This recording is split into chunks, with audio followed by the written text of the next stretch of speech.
प्राच्यां रक्षतु मे तारा कामरूपनिवासिनी। आग्नेयां षोडशी पातु याम्यां धूमावती स्वयं। नैऋत्यां भैरवी पातु वारुण्यां भुवनेश्वरी। वायव्यां सततं पातु छिन्नमस्ता महेश्वरी। कौबेर्यां पातु मे देवी श्रीविद्या बगलामुखी। ईशान्यां पातु मे नित्यं महात्रिपुरसुन्दरी। ऊर्ध्वरक्षतु मे विद्या मातङ्गी पीठवासिनी। सर्वतः पातु मे नित्यं कामाख्या कलिका स्वयं। ब्रह्मरूपा महाविद्या सर्वविद्यामयी स्वयं। शीर्षे रक्षतु मे दुर्गा भालं श्रीभवगेहिनी। त्रिपुरा भ्रूरयुगे पातु शर्वाणी पातु नासिकां। चक्षुषी चण्डिका पातु श्रोत्रे नीलसरस्वती। मुखं सौम्यमुखी पातु ग्रीवां रक्षतु पार्वती। जिह्वां रक्षतु मे देवी जिह्वा ललनभीषणा। वाग्देवी वदनं पातु वक्षः पातु महेश्वरी। बाहु महाभुजा पातु कराङ्गुलीः सुरेश्वरी।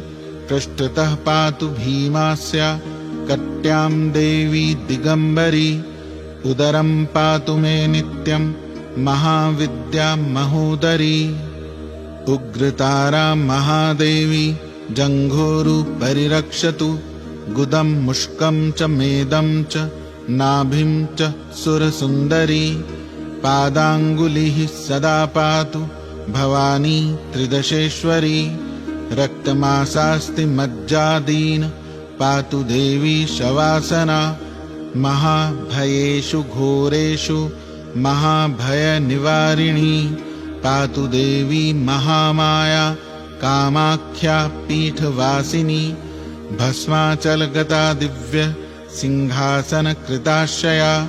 पातु श्रीकालिका देवी सर्वोत्पातेषु सर्वदा। रक्षाहीनं तु यत्स्थानं कवचेनामपि वर्जितं। तत्सर्वं सर्वदा पातु सर्वरक्षणकारिणी।